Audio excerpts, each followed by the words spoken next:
West Edwards, Mike's cousin. Thanks, Doug.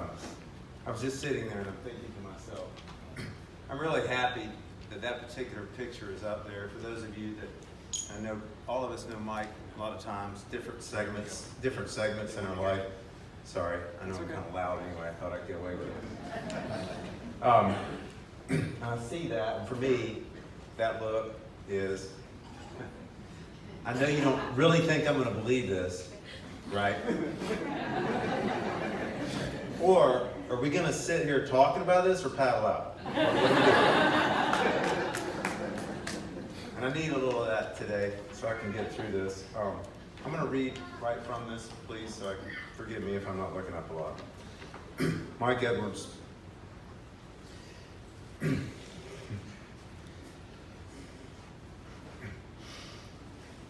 My cousin Mike Edwards was my family, but he's also my best friend.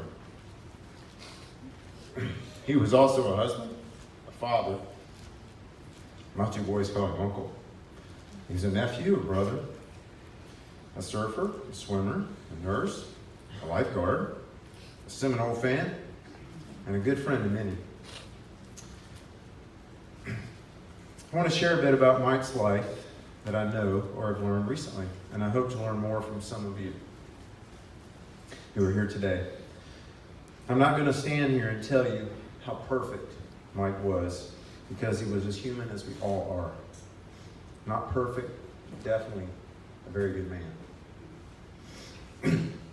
We were both born in Tallahassee, just about a year apart. His dad, David, was the oldest brother of three, and my dad, Don, was the middle brother, and Bruce was here as the youngest, his other uncle.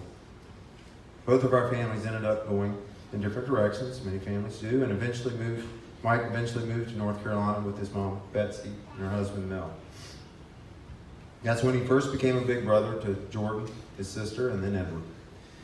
He lived there through the end of the 8th grade, and I know those years with his family were incredibly important to him and gave him a strong foundation in his life, as were Jordan and Edward, because he would always brag on them and try to keep us informed of what was going on in their lives and how proud he was of them. Mike and I were not always in each other's lives, but I was always connected with him like a brother. And I was always excited to see him when we were able to get together.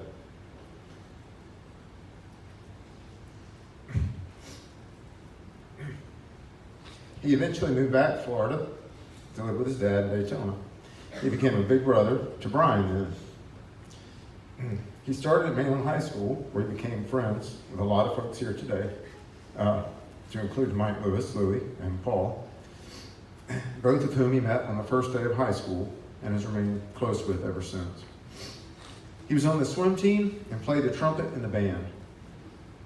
I learned something new recently I didn't know, which was that when they were missing one of the tuba players in the band for a game, they would ask Mike to step in and play tuba.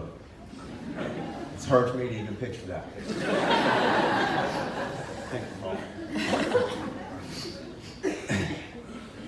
As for a bit of irony about being on the swim team, I want to share one of my earliest memories. This is one of the earliest memories in my life, by the way. I don't remember too many things before this.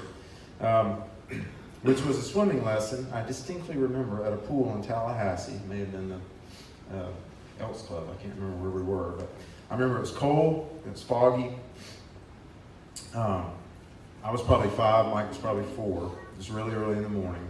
And Mike he screamed bloody murder when the lifeguard tried to put his face in the water. And I think it's why I have the memory in my head, because I thought they were killing me. He was screaming so loud. And isn't that amazing that a guy starts that way and ends up holding the record for, as I understand it, the fastest 50 free split time for the 200 relay at Mainland High School for almost 20 years. Wow. Him and his team. And I have to share, it was at Redmond, I told Lang, who's here, and he swam against Lang, and they were good friends, and I said, Mike used to always tell me, he's like, I felt like this mouse with all these giants around me. He said, I'm this tall, and they're all like 6'1", 6'2", and I was always impressed with the fact that he was able to compete so well because he had so much heart. He also became a lifeguard and worked many a summer on the beach in Daytona. I asked him once how many rescues he had been out on, He said he figured it was over 140, but he confessed that many of those were from quick conversations with passing bikinis to convince them to paddle out too far on their float or while swimming, so he'd be forced to swim out and get them, to break the boredom, the heat, and of course angle for a date. However, I know for a fact that he also saved many lives. You didn't want to mess with this guy in the water. you didn't want to fight him in the water. And impacted the lives of the families of the people that he helped forever.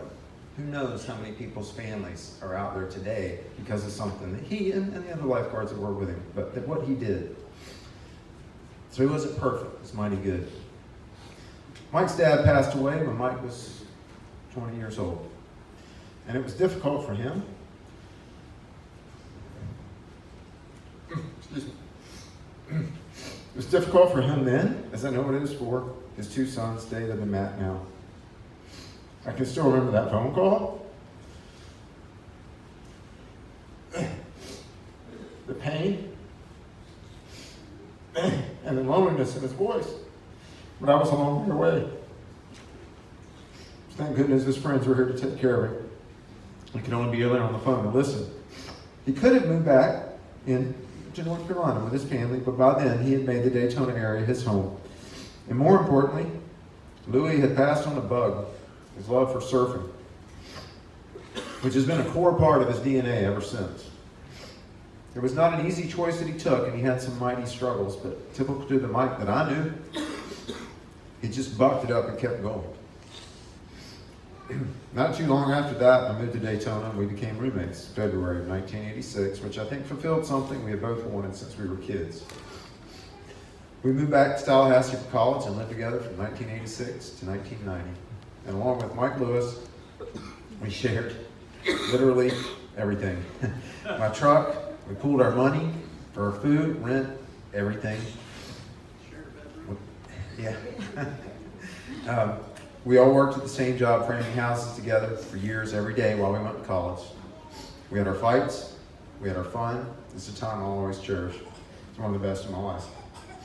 We saw a lot of Seminole games. We met our wives there and started our quote, hope lives there.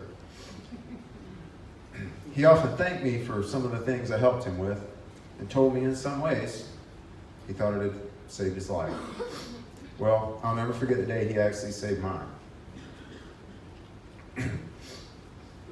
We were surfing a Hurricane Andrew swell that came up the Gulf Coast, and he taught me into it like he normally did. I probably had no business paddling out. My leash snapped, my board went to the beach. I came up, breathed in foam. No one was around me because hardly any of us there. I was just hitting realization I was about to drown. When out of nowhere, here comes Mike, paddling to me, pushing my board, which I don't even know how he got through the break with my board, and just cool as a breeze, just pushed it at my face, said, "You look like you could use this." And just paddled right on by. I knew not to get me overexcited, or I got on that thing and got in there, and I sat on it for a long time.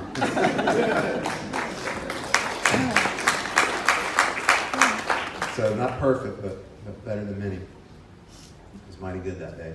As a surfer, he was totally in his element and was as passionate as any who have ever been in the water. He also shared that passion with me when I was about 19, although it might have been nicer if he had shared it in the summer rather than a February day with a sleeveless wetsuit in 59-degree water. I always appreciated when him and some of the other guys who were here today would take over a peak so a novice like me could get a few waves. And one that Louis and I were talking about recently was, and it's on a picture at his house, he surfed through the steel wall going at Cape Hatteras. I don't know if any of you have ever seen this, but just to see it was amazing. Yeah. And because of that, I got to catch some waves because the other guys was like, "Okay, this dude's nuts. We're gonna move over here and let him have that peak." Not perfect, but better than many. Mike got his degree to be a nurse in Tallahassee. I know as an EMT, then worked in cardiac and radiology in the places he worked.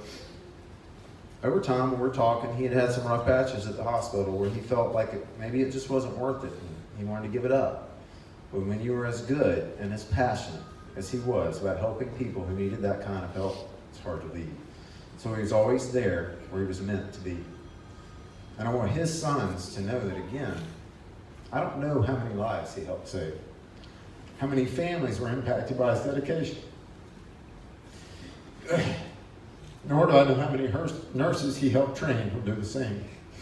But I'll bet it was more than I can count over the last 27 years. Not perfect, but one of the best. And I'll wager there's some doctors and nurses who can attest to that.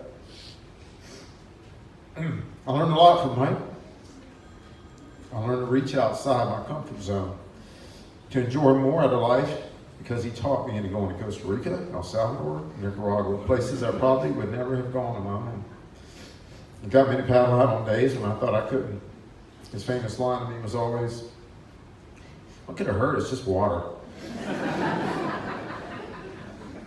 He taught me patience, and I know he was not exactly known for that. But he would tell me to relax, enjoy the show, watch what's happening around you, and then take off when it's the right way for you. And now that I think about it, it kind of sounds like how we ought to live our lives. He taught me that love is unconditional.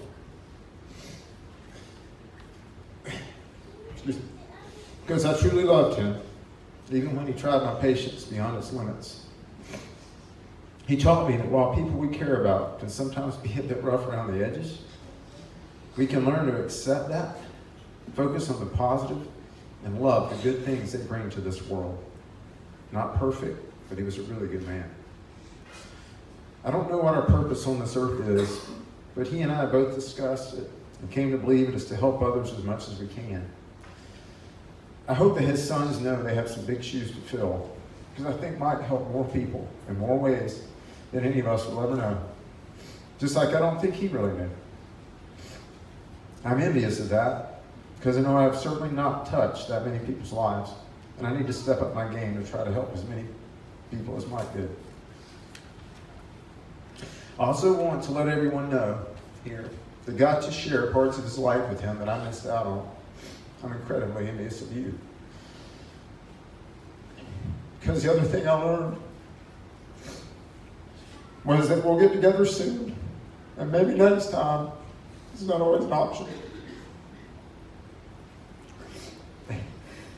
We both read a book once by Hunter S. Thompson that always made us laugh when we talked about it. And I thought this quote from Mr. Thompson was very fitting for Mike. Life is not a journey to the grave with the intention of arriving safely in a well-preserved body, but rather to skid in broadside, thoroughly used up, totally worn out, and loudly proclaiming, "Wow, what a ride."